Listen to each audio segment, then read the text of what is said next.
Hello class. मैं पवन मिश्रा। और आज के इस वीडियो लेक्चर में हम जो टॉपिक कवर करने वाले हैं,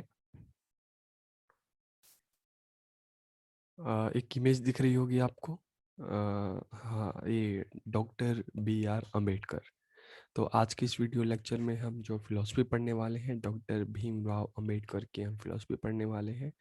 तो हम स्टार्ट करते हैं। टॉपिक जो हमारा है, educational philosophy of doctor Bhimrao Ambedkar.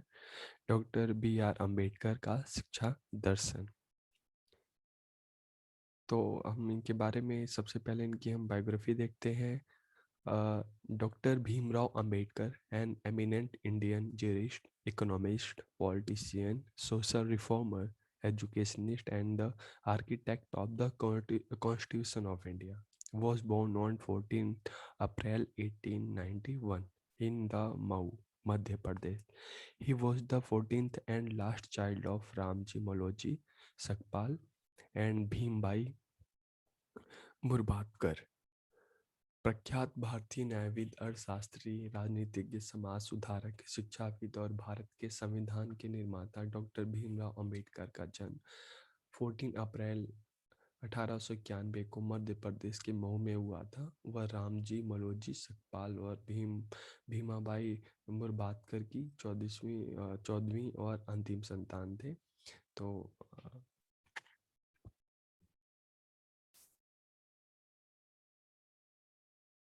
और डॉक्टर भीमराव अंबेडकर जो उस समय की जो प्रचलित शिक्षा प्रणाली है, वो उससे बिल्कुल ही संतुष्ट नहीं थे। क्योंकि जैसे हमने बात की कि चाहे इंडियन फिलोसफर, चाहे टैगोर जी रहे हों, चाहे गांधी जी, चाहे जीतू कृष्ण मूर्ति, उस टाइम की जो प्रचलित शिक्षा प्रणाली थी वो अंग्रेजों ने अपने हिसाब से उसको बनाई थी, अपने कंफर्ट के हिसाब से उसको बनाई थी। तो उसमें उसमें अगर हम बात करें हमारे युवाओं को सिर्फ एक तरह का गुलाम उसके थ्रू भी बनाया जा रहा था, उसके द्वारा भी उनकी क्रिएटिविटी सारी खत्म हो रही थी। तो रट्टा बुक की नॉलेज सिर्फ यही था, इससे ज़्यादा कुछ नहीं था। तो इसलिए उस टाइम की जो प्रचलित शिक्षा प्रणाली थी, जिसमें ना समान लोकतांत्रिक मूल्यों का, जिसके माध्यम से विकास नहीं हो सकता था, तो डॉक्टर अंबेडकर भी उन दिनों की शिक्षा प्रणाली से बिल्कुल ही संतुष्ट नहीं थे। He was not satisfied with the education system prevailing at the time. There was no equality and freedom in the education system prevailing at that time। कि उस समय जो शिक्षा प्रणाली थी उसमें कोई समानता या स्वतंत्रता वाले जो वैल्यूज थे, मूल्य थे, वो बच्चों को नहीं सिखाए जाते थे। क्योंकि हमारी जो डेमोक्रेटिक जो एजुकेशन की हम बात करते हैं, आज़ादी के बाद थी। उससे पहले इस तरह का कोई वैल्यू बच्चों को नहीं सिखाए जाते थे। उनका एक अंग्रेजी जो एक उद्देश्य था पढ़ाने का, कि बच्चों को एक क्लर्क बनाना है बस। He was in favor of mass education because at that time the lower class and women were divided by the education system। कि वह सभी की शिक्षा के पक्ष में थे, क्योंकि उस समय निम्न वर्ग और महिलाओं को शिक्षा प्रणाली से वंचित कर दिया गया था। तो वो मास एजुकेशन मीन्स कि ऐसी एजुकेशन जो हर तबके के, हर वर्ग के लोगों को तक एजुकेशन की पहुंच। तो मास एजुकेशन मतलब आप इसको कह सकते हैं एजुकेशन फॉर ऑल, जिसमें कंट्री के सब लोग को एजुकेशन मिले। तो मास एजुकेशन सभी की शिक्षा के पक्ष में थे। ही advocated free and compulsory education so that poor citizen get an education. कि उन्होंने मुफ्त और अनिवार्य शिक्षा की वकालत की, ताकि गरीब लोगों को, नागरिकों को भी शिक्षा मिल सके। अगर हम उनकी एजुकेशनल फिलॉसफी की बात करते हैं, अंबेडकर जी की शैक्षिक दर्शन, तो एजुकेशन उनके अनुसार, एजुकेशन इज अ की ऑफ सोशल प्रोग्रेस। की शिक्षा सामाजिक प्रगति की कुंजी है। It makes man conscious about his right as well as obligations towards his fellow things. कि यह मनुष्य को अपने अधिकारों की जानकारी तो देता ही है, लेकिन अपने अधिकारों के साथ साथ दूसरी जो प्रणाली है उनके उनके प्रति एक रिस्पेक्ट की भावना, एक सम्मान की भावना जागृत करता है। प्रत्येक नागरिक को अपने कर्तव्यों का ज्ञान कराता है।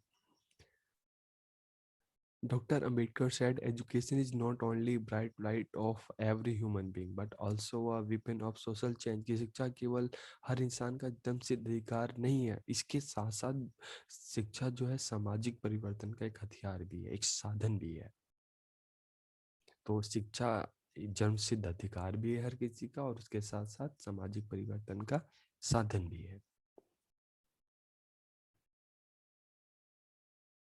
Dr. Ambedkar said, "Education is what makes a people या makes a person fearless." की एजुकेशन वो है जो एक इंसान को fearless निडर बनाए, teaches him the lesson of unity, उसको एकता का पाठ सिखाए, makes him aware of his right and inspire him to struggle for his rights, कि उसे अपने अधिकारों के बारे में जागरूक करे और अपने अधिकारों के लिए संघर्ष करना सिखाए। तो वास्तविक शिक्षा वो है। His slogan was educate, unite and agitate, कि उनका जो नारा था शिक्षित, एकजुटता और उत्तेजित, या हम इसको कह सकते हैं उत्साह। एम्स ऑफ एजुकेशन क्या थे अम्बेडकर जी के? डेवलपमेंट ऑफ इंटेलेक्चुअल कैपेसिटी, कि बच्चों की बौद्धिक क्षमता का विकास करना। एजुकेशन ऐसी है जो उनकी बौद्धिक क्षमता का विकास करे। क्रिएट क्यूरियोसिटी, सीखने की जिज्ञासा पैदा करे। डेवलपमेंट ऑफ इंसाइट, इंसाइट का है कि आंतरिक सूझबूझ का विकास करे, कि बच्चा सोच समझ सके, सोच समझ के निर्णय ले सके, सही गलत की पहचान कर सके। तो development of insight. Development of scientific approach, वैज्ञानिक दृष्टिकोण का विकास, कि बच्चों में वैज्ञानिक दृष्टिकोण का विकास करना है, कि हर चीज़ के पीछे के तथ्यों के बारे में जाने, कोई भी चीज़ सोचे बिना सोचे समझे विश्वास ना करें, हर चीज़ की एक तह तक पहुँचे। तो development of scientific attitude. Development of student personality, विद्यार्थी के व्यक्तित्व का विकास करना। मोरलाइजेशन एंड सोशलाइजेशन, नैतिकता और समाजीकरण। डेवलपमेंट ऑफ डेमोक्रेटिक वैल्यूज़, कि जब उस टाइम जब अम्बेडकर जी ने कहा कि उस टाइम की एजुकेशन में ना फ्रीडम है ना इक्वलिटी है, तो उन्होंने अपनी जो फिलोसफी में कहा कि बच्चों में मोरलाइजेशन एंड सोशलाइजेशन डेवलप तो करना है, उसके साथ साथ डेमोक्रेटिक वैल्यूज़, लोकतांत्रिक मूल्यों का भी विकास करना है। Instil a sense of self respect and dignity, कि आत्मसम्मान और सम्मान की भावना पैदा करना, अपने लिए भी और दूसरों के लिए भी। कैरेक्टर डेवलपमेंट, चरित्र निर्माण। डेवलपमेंट ऑफ राइट वोकेशन, सही योग्यता का विकास। हर बच्चा प्रतिभाशाली होता है, हर एक में कोई ना कोई प्रतिभा होती है, तो उसके प्रतिभा के अनुसार ही उसकी योग्यता का विकास करना। फिर करिकुलम की बात करते हैं, तो Ambedkar was in favour of homogeneous curriculum without any kind of discrimination, कि ऐसा करिकुलम हो, ऐसी पाठचर्या हो जिसमें किसी तरह का कोई भेदभाव ना हो और सभी पक्षों को उसमें सम्मिलित किया जाए। The curriculum should be based on the principle of utility, कि करिकुलम ऐसा हो जो उपयोगिता के सिद्धांत पे आधारित हो। उपयोगिता के सिद्धांत का मतलब है कि जो भी बच्चा पढ़े उसको अपने दैनिक जीवन में उसका प्रयोग कर सके, उसका इस्तेमाल कर सके। तो जो भी बच्चों को पढ़ाया जाए उसके रोजाना के जीवन के लिए यूज़फुल हो। Moral education and such activities ensure value development in the citizen, की जो भी बच्चों को नैतिक शिक्षा और इससे संबंधित जो भी गतिविधियां कराई जाए, इस चीज़ को सुनिश्चित किया जाए कि उनके माध्यम से बच्चों में अच्छे मूल्यों का, नागरिक मूल्यों का विकास हो सके।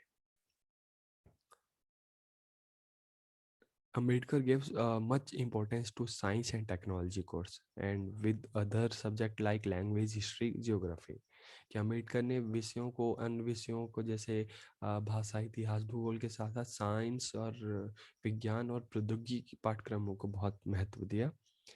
He emphasizes physical activities also so that harmonious development may be ensured, कि उन्होंने इस लैंग्वेज, हिस्ट्री, भूगोल, साइंस, टेक्नोलॉजी के साथ साथ उन्होंने बोला कि जो फिजिकल डेवलपमेंट के लिए कुछ फिजिकल एक्टिविटीज़ का होना ज़रूरी है, ताकि बच्चे का मेंटल के साथ साथ फिजिकल डेवलपमेंट भी हो सके। टीचिंग मेथड्स, तो शिक्षण विधियों के में उन्होंने अम्बेडकर जी का यही मानना था कि बच्चों को जो भी कुछ सिखाया जाए उसकी मातृभाषा में सिखाया जाए। Teaching through the mother tongue. Role of teacher, शिक्षक की भूमिका के बारे में अम्बेडकर जी कहते हैं कि the teacher had a big role to play in the process of learning, कि सीखने और सिखाने की प्रक्रिया में शिक्षक की बहुत बड़ी भूमिका है। तो एक शिक्षक कैसा होना चाहिए? एक अच्छा वक्ता, गुड स्पीकर हो और एक एक्सपीरियंस पर्सन हो। The teacher's job is to understand the mental ability of the student and to develop them, कि बच्चों की मानसिक क्षमताओं को समझना और उसके अनुसार बच्चों को विकास पथ पर आगे बढ़ाना, उनको विकसित करना, ये शिक्षक का काम है। A good teacher is a friend philosopher and guide of student, की एक अच्छा शिक्षक जो है एक अच्छा दोस्त हो सकता है, एक अच्छा दार्शनिक हो सकता है और अपने विद्यार्थियों के लिए एक अच्छा मार्गदर्शक हो सकता है। और a teacher should know about the reality of the society so that they can make their teaching relevant to the real world, कि उसको अपनी सोसाइटी के, अपने समाज के बारे में पता हो, तभी तो वो बच्चों को उसके हिसाब से सही तरीके से पढ़ा सकता है, जान सकता है और इस समाज के लिए, इस दुनिया के लिए बच्चों को तैयार कर सकता है। He expects teachers to impart education without any discrimination and partiality on any basis, कि और शिक्षकों से किसी भी आधार पर भेदभाव और पक्षपात के बिना शिक्षा प्रदान करने की अपेक्षा करता है। He should treat each and every student equally and provide equal opportunity in the classroom, कि वो प्रत्येक बच्चे के साथ समान व्यवहार करे और सभी को समान अवसर कक्षा में प्रदान करे। स्टूडेंट की बात अगर करते हैं तो डॉक्टर अंबेडकर का मानना है कि student to be unwavering and commendable to take education, कि विद्यार्थियों से शिक्षा लेने के लिए अटूट और सराहनीय होने की अपेक्षा की। अगर हम बात करते हैं कमेंडेबल की बात करते हैं तो मतलब बच्चा सीखने के लिए हमेशा उत्साहित रहे, सीखने के लिए हमेशा उत्साहित रहे, सराहनीय है, उसका जो भी करे वो बिल्कुल सराहना के साथ अच्छे बिल्कुल अपना बेस्ट देने की कोशिश करे। और अनवेवरिंग अटूट का मतलब है कि वो कभी गिव अप ना करे, कभी ये नहीं कि नहीं अब मुझसे नहीं होता मैं छोड़ दूँ, हमेशा कोशिश करे, कभी हार ना माने। तो अनवेवरिंग एंड कमेंडेबल अटूट और सराहनीय। Student should be always ready and curious to learn, विद्यार्थी हमेशा सीखने के लिए तैयार रहे और उत्सुक रहे। The student should be aware and careful about his health also, और साथ के साथ विद्यार्थी अपने स्वास्थ्य के बारे में जागरूक और सावधान रहे। तो अक्सर हम पढ़ने के चक्कर में हम अपने हेल्थ पर ध्यान नहीं दे पाते, तो हमें हमेशा, क्योंकि अगर हम जब तक फिजिकली फिट नहीं रहेंगे, हम मेंटली फिट नहीं रहेंगे, तो बच्चों को अपनी हेल्थ पे भी ध्यान देना है। डिसिप्लिन की बात करते हैं तो फ्री डिसिप्लिन, बच्चों को बिल्कुल मुक्त अनुशासन, की किसी तरह का कोई बच्चों पे दबाव ना बनाया जाए, उनको पूरी फ्रीडम दी जाए। फिर कंट्रीब्यूशन इन एजुकेशन की हम बात करते हैं, शिक्षा में अम्बेडकर जी का योगदान। तो सोशल इमेंसिपेशन, सामाजिक स्वतंत्रता की किसी तरह का कोई सामाजिक बंधन नहीं होना चाहिए, चाहे जात के आधार पे, धर्म के आधार पे, किसी आधार पे कोई भेदभाव नहीं होना चाहिए, बंधन नहीं होना चाहिए। सामाजिक स्वतंत्रता की इन्होंने बात की कि इंसान व्यक्तिगत रूप से भी और सामाजिक रूप से भी स्वतंत्र होना चाहिए, ताकि वो कर सके जो अपनी इच्छाओं को पूरा कर सके, वो आगे बढ़ सके और बंधन रहित जो जीवन है, तो हमें करने की जो कुछ भी हम चाहते हैं बनना करना, तो उसकी स्वतंत्रता हमें मिले। Universalization of education, education for all, शिक्षा का सार्वभौमिकरण, जैसे उन्होंने मास एजुकेशन की बात की थी, कि एजुकेशन ऐसी हो जो सभी लोगों की पहुंच तक हो। वुमेन एजुकेशन, महिला शिक्षा की भी उन्होंने बात की। Role of women in social emancipation through education, की शिक्षा के माध्यम से सामाजिक मुक्ति में महिलाओं की भूमिका, की जब जैसे हमने देखा पुराना जो हमारा शिक्षा व्यवस्था समाज था और आज के समाज में, तो महिलाओं का आज के समाज में ज़्यादा योगदान है। भाई जैसे जैसे महिलाएं शिक्षा ग्रहण करती गई, तो लोगों की सोच बदली, कि नहीं, कि महिलाओं को एजुकेशन उनके लिए ज़रूरी नहीं है, नहीं ज़रूरी है। तो role of women in social emancipation through education, की शिक्षा के माध्यम से सामाजिक मुक्ति में महिलाओं की भूमिका, की शिक्षा के माध्यम से अगर हम सामाजिक स्वतंत्रता की बात करते हैं, तो महिलाएं भी सामाजिक रूप से काफ़ी स्वतंत्र हुई हैं और सामाजिक विकास में अपना योगदान दे रही हैं। Emphasis on moral education and character building, नैतिक शिक्षा और चरित्र निर्माण पे जोर। Job oriented and skill based education, नौकरी उन्मुख और कौशल आधारित शिक्षा की बात की अम्बेडकर जी ने। Importance to mother tongue and foreign language, मातृभाषा और विदेशी भाषा का भी महत्व उन्होंने बात की। तो ये इनके शिक्षा में योगदान हमने बात की। तो आज के इस वीडियो लेक्चर में हमने अम्बेडकर जी के लाइफ फिलॉसफी, एजुकेशनल फिलॉसफी, जीवन दर्शन के बारे में हमने और उनकी शिक्षा दर्शन के बारे में हमने जाना। तो अगली क्लास में हम एक नए वीडियो के साथ आएंगे। आप सबका बहुत बहुत धन्यवाद। अच्छा लगे तो अपने दोस्तों के साथ ज़रूर शेयर कीजिएगा। एग्ज़ाम पास आने वाले हैं, तो ऑल द बेस्ट।